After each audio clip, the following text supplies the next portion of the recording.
युधिष्ठिर ने क्यों दिया माता कुंती और महिलाओं को भयंकर श्राप। महाभारत की कहानी तो आपने सुनी ही होगी। महाभारत युद्ध के हर पहलू से जुड़ी कहानी है। महाभारत युद्ध के दौरान कई ऐसी घटनाएं घटी जो आज तक लोगों के लिए शिक्षा का स्रोत बनी हुई हैं। इस युद्ध के बाद युधिष्ठिर ने अपनी माता कुंती और संपूर्ण स्त्री जाति को श्राप दिया। लेकिन सवाल यह है कि अगर पांडव माँ से इतना प्यार करते थे तो युधिष्ठिर ने ये कदम क्यों उठाया। युधिष्ठिर शोक से विहल हो गए। महाभारत युद्ध जीतने के बाद धर्मराज युधिष्ठिर युद्ध में मारे गए। अपने परिवार के सदस्यों और रिश्तेदारों के लिए प्रार्थना कर रहे थे, जिसके लिए वे करीब 1 महीने तक गंगा तट पर रहे। इसी समय महात्मा युधिष्ठिर को सांत्वना देने के लिए अनेक ऋषि मुनि आए, जिनमें देव ऋषि नारद भी आए और उन्होंने युधिष्ठिर से पूछा, क्या आप दुर्योधन को हराकर धर्म की विजय पाकर प्रसन्न नहीं हैं? मैं किसी प्रियजन की मृत्यु से दुखी हूँ। नारद जी के प्रश्न का उत्तर देते हुए युधिष्ठिर ने कहा, ये युद्ध तो मैं जीत गया, लेकिन साथ ही मुझे इस बात का सबसे अधिक दुख है कि हमने अपने लालच के कारण अपने ही लोगों को मार डाला। अभिमन्यु की मृत्यु पर द्रौपदी को जो दुख हुआ, उसे देखकर मैंने इस जीत को अपना नहीं माना। इतने सारे योद्धाओं को मारने के बाद जब मुझे पता चला कि कर्ण हमारा बड़ा भाई था, तो हम पांचों इस बात से अनजान थे। लेकिन कर्ण को इस बात का पता था। कर्ण जानते थे कि वे हमारे बड़े भाई हैं और हमने अनजाने में अपने बड़े भाई की हत्या कर दी। माता कुंती को दिया श्राप। जब युधिष्ठिर नारद जी के सामने विलाप कर रहे थे तो उनकी माता कुंती वहां आ गई और उन्हें सांत्वना देने लगी। कुंती की बात सुनकर युधिष्ठिर को क्रोध आ गया और उन्होंने अपनी माँ से कहा, इतनी बड़ी बात हमसे छुपाकर आपने अच्छा नहीं किया, हमें बड़े भाई का हत्यारा बना दिया। इतना कहने के बाद युधिष्ठिर को क्रोध आ गया और उन्होंने माता कुंती सहित संपूर्ण स्त्री जाति को श्राप दे दिया और कहा कि आज मैं संपूर्ण स्त्री जाति को श्राप दे रहा हूँ कि वे चाहकर भी कोई बात अपने दिल में गुप्त नहीं रख सकती। आखिर कुंती की ऐसी क्या मजबूरी थी जिसके कारण उन्हें ये बात छुपानी पड़ी। कर्ण का जन्म कैसे हुआ? महाभारत के कर्ण केवल शूरवीर या दानी ही नहीं थे, अपितु कृतज्ञता, मित्रता, सौहार्द, त्याग और तपस्या का प्रतिमान भी थे। वे ज्ञानी, दूरदर्शी, पुरुषार्थ और नीतिज्ञ भी थे और धर्म तत्व समझते थे। वे दृढ़ निश्चयी और अपराजय भी थे। सचमुच कर्ण का व्यक्तित्व रहस्यमय है। उनके व्यक्तित्व के हजारों रंग हैं, लेकिन एक जगह उन्होंने झूठ का सहारा लिया और अपने व्यक्तित्व में काले रंग को भी स्थान दे दिया। कर्ण कुंती के सबसे बड़े पुत्र थे और कुंती के अन्य 5 पुत्र उनके भाई थे। कुंती श्री कृष्ण के पिता वासुदेव की बहन और भगवान कृष्ण की बुआ थी। महाराज, कुंती भोज से कुंती के पिता शूरसेन की मित्रता थी।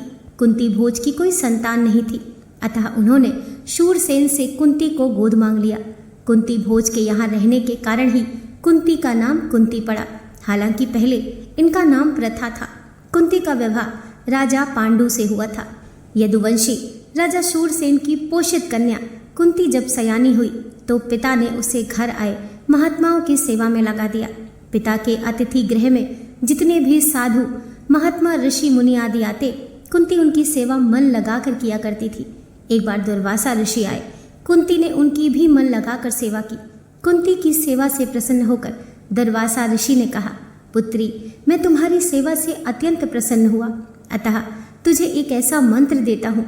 इसके प्रयोग से तू जिस देवता का स्मरण करेगी वह तत्काल तेरे समक्ष प्रकट होकर तेरी मनोकामना पूर्ण करेगा। इस प्रकार दुर्वासा ऋषि कुंती को मंत्र प्रदान करके चले गए। एक दिन कुंती ने उस मंत्र की सत्यता की जांच करने के लिए एकांत स्थान पर बैठकर उस मंत्र का जाप कर सूर्यदेव का स्मरण किया। उसी क्षण सूर्यदेव वहां प्रकट होकर बोले, देवी, मुझे बताओ कि तुम मुझसे किसी वस्तु की अभिलाषा करती हो। मैं तुम्हारी अभिलाषा अवश्य पूर्ण करूंगा। इस पर कुंती ने कहा, हे देव, मुझे आपसे किसी भी प्रकार की अभिलाषा नहीं है। मैंने तो केवल मंत्र की सत्यता परखने के लिए ही इसका जाप किया है। कुंती के इन वचनों को सुनकर सूर्यदेव बोले, हे कुंती, मेरा आना व्यर्थ नहीं जा सकता। मैं तुम्हें एक अत्यंत पराक्रमी तथा दानशील पुत्र प्रदान करता हूँ। इतना कहकर सूर्यदेव अंतर्ध्यान हो गए। कुंती लज्जावश ये बात किसी से नहीं कह सकी। समय आने पर उसके गर्भ से कवच कुंडल धारण किए हुए एक पुत्र उत्पन्न हुआ। कुंती ने उसे एक मंजूषा में रखकर रात्रि बेला में गंगा में बहा दिया। वह बालक बहता हुआ उस स्थान पर पहुंचा जहां पर धृतराष्ट्र का सारथी अधिरथ अपने अश्व को गंगा नदी में जल पिला रहा था। उसकी दृष्टि कवच कुंडलधारी शिशु पर पड़ी। अधिरथ निसंतान था, इसीलिए उसने बालक को अपनी छाती से लगा लिया और घर ले जाकर उसे अपने पुत्र के जैसा पालने लगा। उस बालक के कान अति सुंदर थे, इसीलिए उसका नाम कर्ण रखा गया। कर्ण गंगा जी में बहता हुआ जा रहा था कि महाराज धृतराष्ट्र के सारथी अधिरथ और उनकी पत्नी राधा ने उसे देखा और उसे गोद ले लिया। इस सूत दंपत्ति ने ही कर्ण का पालन पोषण किया था, इसीलिए कर्ण को सूत पुत्र कहा जाता है तथा राधा ने उसे पाला था, इसीलिए उसे राधे भी कहा जाता है। कर्ण का पालन पोषण चंपा नगरी, जो गंगा के किनारे एक व्यापारिक केंद्र है, में सूत परिवार में हुआ था। इनके पालक पिता अधिरथ थे और माता राधा देवी थी। पिता रथ संचालन करते थे। मनुस्मृति से हमें ज्ञात होता है कि सूत शब्द का प्रयोग उन संतानों के लिए होता है जो ब्राह्मण कन्या से क्षत्रिय पिता द्वारा उत्पन्न हो, लेकिन कर्ण तो सूत पुत्र नहीं, सूर्य देव के पुत्र थे। इस सूत को कालांतर में बिगाड़कर शूद्र कहा जाने लगा। अंततः शूद्र कौन, इसका भी अर्थ बदला जाने लगा। दोस्तों, आशा करती हूँ आज की कथा आपको ज़रूर पसंद आई होगी। वीडियो पसंद आई हो तो लाइक कीजिए, चैनल को सब्सक्राइब कीजिए। मिलते हैं नेक्स्ट वीडियो के साथ।